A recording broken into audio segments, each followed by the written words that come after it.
Okay, welcome to a new episode of Nate's MMA Corner. I'm Nate, and if you watch my show, you're in my corner. Today's episode is a post-fight show for UFC 212. I've been so caught up with my personal stuff that haven't had time to do this episode, that's yeah, better late than never, right? So this is a post-fight of the main card, and let's get started. So UFC 212 was for the UFC Unified Featherweight Championship of the World. Interim champ Max Holloway going up against the UFC Featherweight champ Jose Aldo, and this was spot on the way I predicted it. Max Holloway pretty much dominated the first two rounds in the stand-up and then finished him off in the third round. Yeah, each round Aldo's gas tank got less and less, and it was easier for Holloway to land those heavy shots. The first round was, yeah, the closest one, but I mean, I would still give it to Holloway. Yeah, so Max Holloway won, TKO punches round 3. It was a good fight.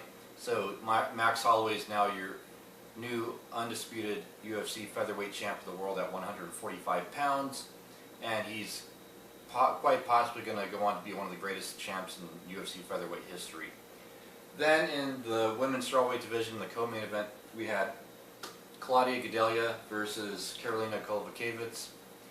Karolina, obviously, European striking background. Claudia Gadelha, Brazilian jiu-jitsu, good ground game, well-rounded.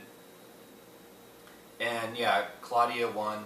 It was submission rear naked choke, round 1.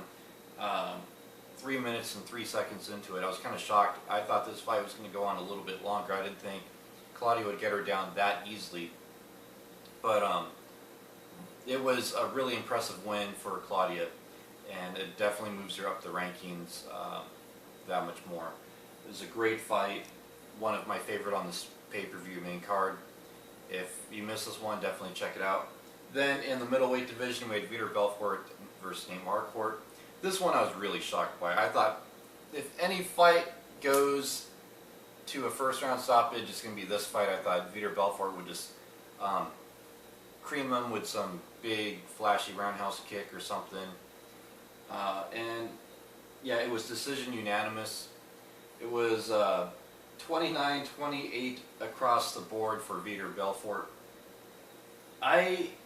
There were moments where I thought Nate Marquardt might actually win this fight. I mean, he was standing and trading with Belfort, and Belfort was eating some heavy shots, but Belfort was throwing some heavy shots, and I thought, for sure, once Belfort starts throwing some heavy shots, Nate Marquardt's going to be out. But as we saw, that wasn't the case, and Nate Marquardt had a lot of heart in this fight. I still want to see him retire, Nate Marquardt, that is, because I feel like, again, he has nothing left to prove.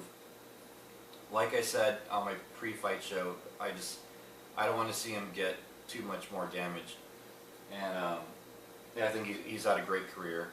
You know, Belfort, if he wants to retire, I mean, it's his call. He's up there in age, but yeah, I mean, I could see both guys retiring pretty soon. They're both at the tail ends of their career. But yeah, it was an okay fight. It was a stand and bang trade-em fight. It was a points match. It went to a decision, and it had its moments. There was some moments where there's some heavy shots on both ends, but yeah, I think this fight was really close. I was kind of shocked that it was a unanimous decision. I could have saw this as a split decision win for Belfort. But nonetheless, Belfort got the nod.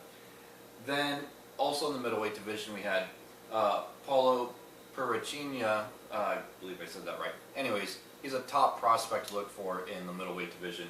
And he went up against Aluwale Bamboze.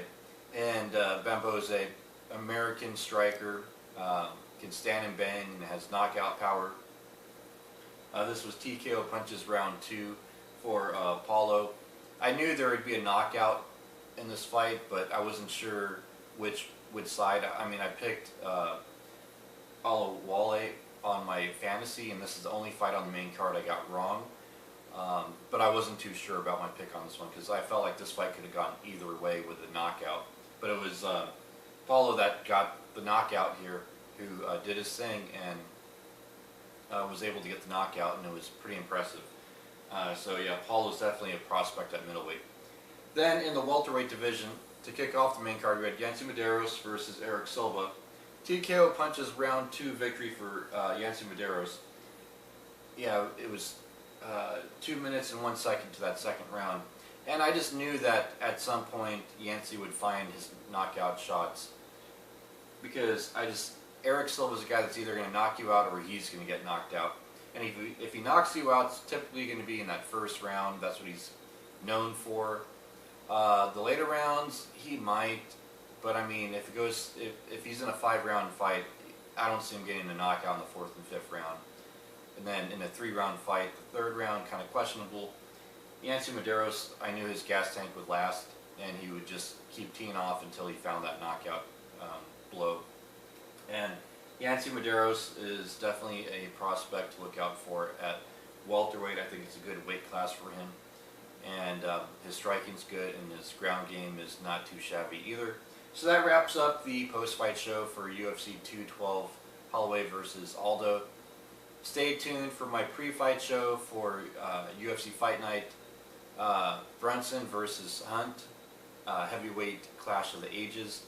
And yeah, this was a really good pay-per-view, so if you haven't seen it yet, order the replay, watch it on Fight Pass when it's Fight Pass, whatever.